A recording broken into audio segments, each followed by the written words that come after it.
Hey, everybody, and welcome to Ed and Ken's mini podcast, your once a week dose of all the knowledge you could possibly ever want, built into a half hour format with two of the smartest people you'll ever meet.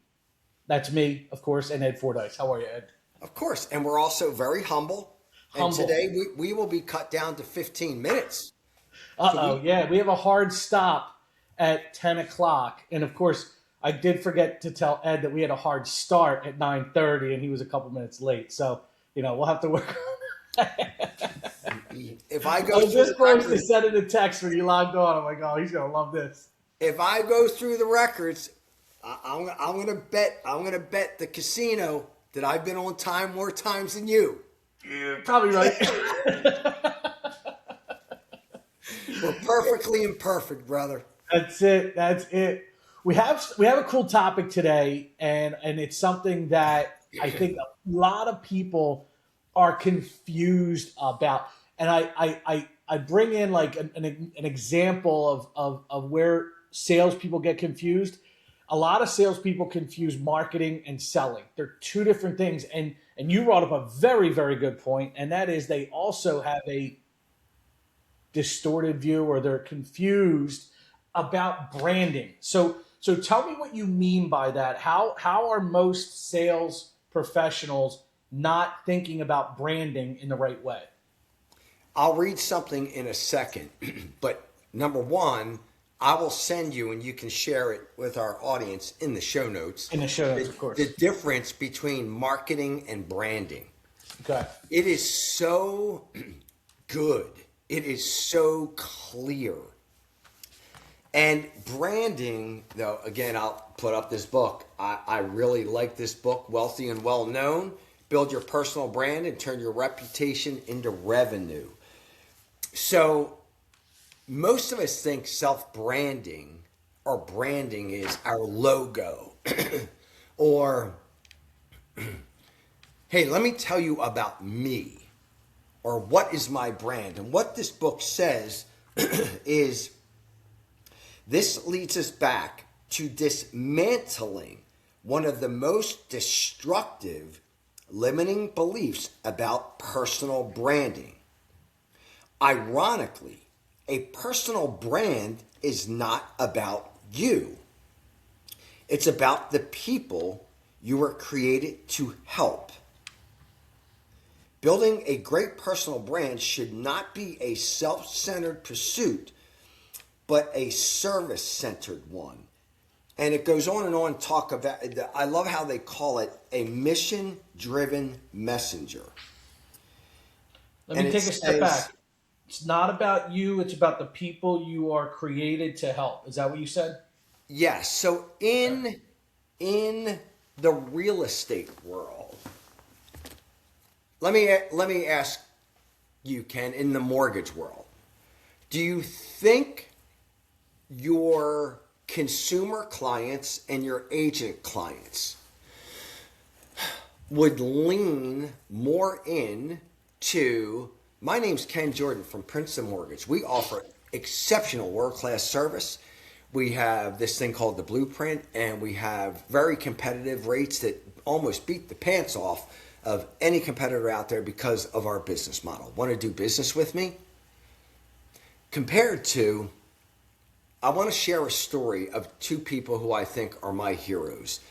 They're two veterans, married couple that came to me a year ago. Their dream home was in Glen Mills. The reason why they wanted to live in Glen Mills because their parents, like, you're telling a story of how you impacted somebody's life, and your mission is to serve military families.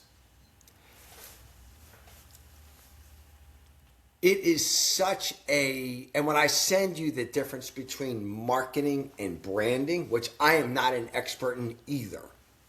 If I have too much coffee some days, I think I am. There's a big difference, man. And it's about how self-branding is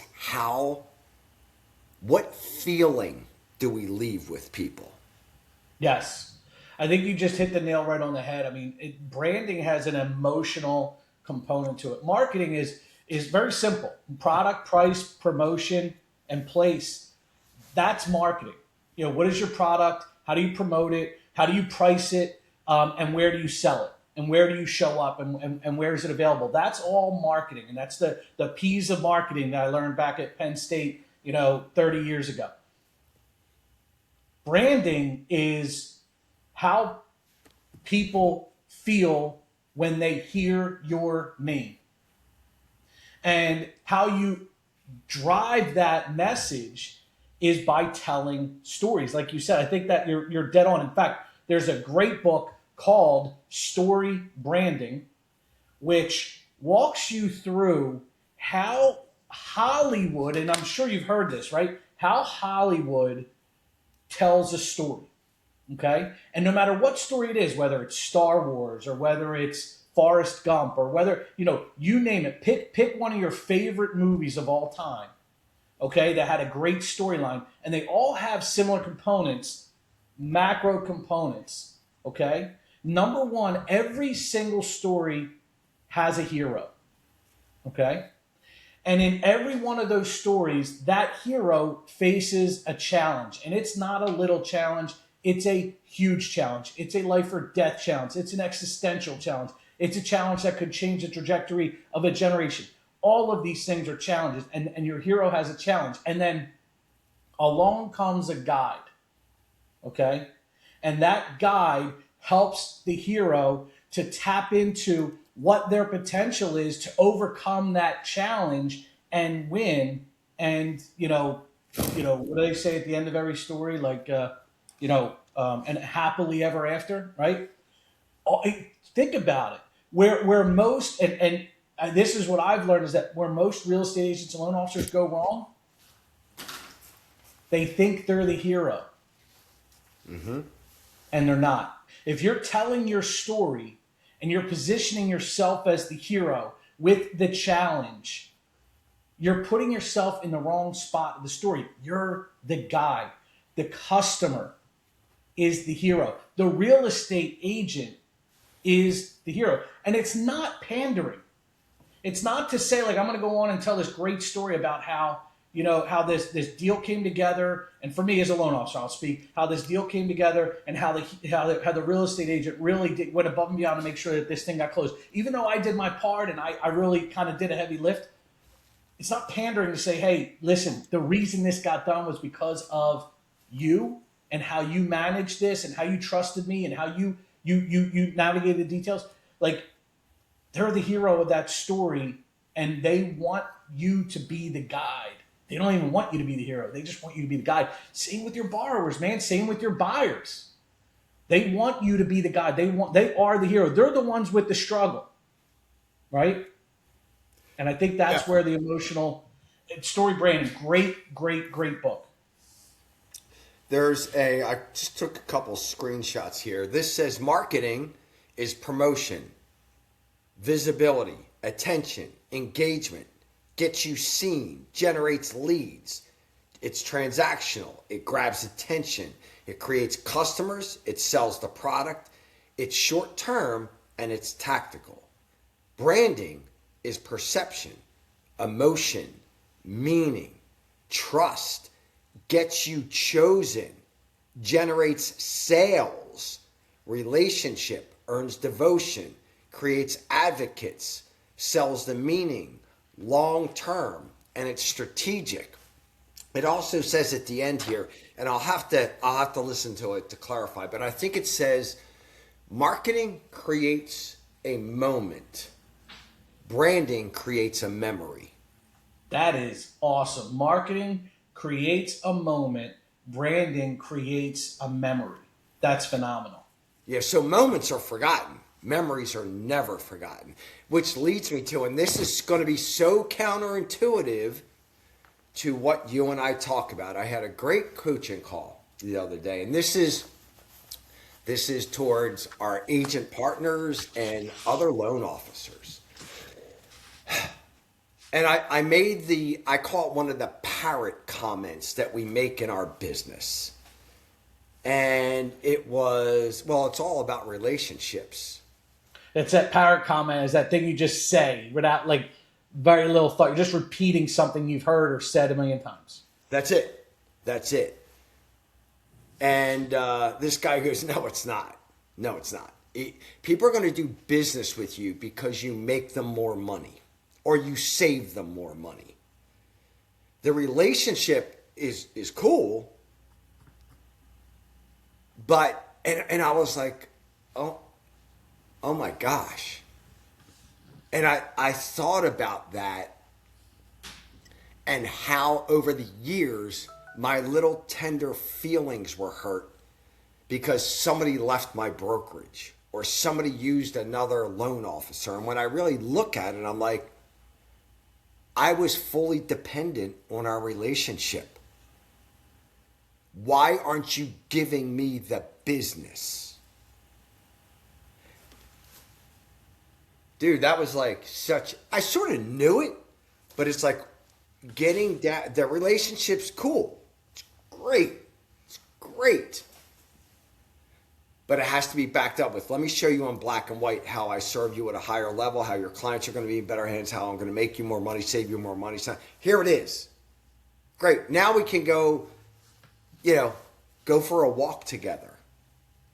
But It's you say that is so true, and I think that and I've been, look, I'm 100%, I've been there with you, right? Like I don't understand everything I've done, and why did you leave, or why did you go somewhere else? Your ego takes a shot, right? But that's because if your ego takes a hit when someone leaves, whether it's a relationship you have within the business or it's a customer, if your ego takes a hit, that means that you were positioning yourself in the wrong place in that story. You were the hero, and they were helping you uncover and get over a struggle, whether it's you need more revenue for the branch, or you need more revenue for your brokerage, or whatever. When your ego takes that, or you need more friends, or you need more people to like you, or you need more people to validate you, whatever it is, you're putting yourself in the wrong place, and that's why it hurts. When you put yourself in the right place, everything works out exactly the way it's supposed to. And that means if they leave, it was because they were supposed to leave. Right? Like, and if you're not providing the best service at the best price, you're not providing that value composition of price and service, and they leave, it's because you have something you have to now work on. They're doing you a favor. yeah. They're doing you a favor by they're telling you, keep at it, keep working on your value proposition, because it's not there. WIFM. My first coach taught me that. You know what that stands for? No. WIIFM. He says it's the radio station. It's the signal that all people are tuned to. WIIFM. What's in it for me? What's in it for me? And it's not selfish. It's human nature, right? And you have to always remember that what's in it for them, and being your friend is not enough. It's not enough. Right? Like, what's in it for them? What's in it for them is you're going to save them time, energy, which allows them to focus on their work, because you're going to take care of the mortgage process seamlessly and effortlessly. Or you're going to negotiate that transaction on the sale of the house to make sure that they're going to walk away with maximum profit. Or you're going to negotiate that sale and make sure they win so they can move their kids in to that school district before the school starts. So what's in it for them is the most important thing, the most important filter you got to put things through. Yes. So a couple things before we wrap it up. Today's rapid fire. I'm going to give a really cool go-do that is really, really cool. So speaking of that, the relationships, I'm on a recruiting call, and the bobblehead on the other side of the call is like, and I am hashtag unrecruitable. I love our office. I love our broker, my team leader, the culture, the blah, blah, blah, blah, blah, blah, blah. And I said, oh, you're unrecruitable, huh? What if I were to get you $1 million signing bonus today? Would you leave? And they laughed. And I said, so you're not unrecruitable. Now, that's not going to happen. Right. But it just goes to show relationships are great. And it has nothing to do with loyalty. And this is something that I'm talking more about recruiting and some reason in the real estate world. Like, if you and I are a management team I don't even think Modell's Sporting Goods is even in business anymore. But let's Yeah, just say, it's right next to Blockbuster. okay, let's just say back in the day, Modell's, right? And we're on salary for 50 grand a year, the Ed and Ken team, right? And we love it, man. We love dressing in our Phillies and Eagles stuff and whatever we're promoting, and it's great. And Dick's Sporting Goods comes to us and says, hey, guys, you guys do a great job as a leadership team. Really like you. We're going to triple your salary. What are we doing? And by the way, everything's equal. Benefits, great people, great leadership, blah, blah, blah. We're leaving. Why people don't do that in the real estate world is still something that blows me away. I literally have had, what do you call those things? Performers done. Mm-hmm. That some agents would literally in 7 years net $1 million more coming with me. And they don't. I don't know why. Here's the go-do, because I have a hard stop. Quantum physics. I'm really digging back into this. Quantum physics, energy, vibration that comes off of us. And I'll tell you, when human beings start doing this, minimum 2 times a day, when you get up in the morning and when you go to bed at night, I would recommend doing it at least 4 times. You will start to become so aware. And dude, lately, you and I talked about this. I feel more like a rookie in business and life right now than I ever have in my life. And what I mean by that, it's I'm so open to learning. I'm so open to going, oh my gosh, I didn't even realize that.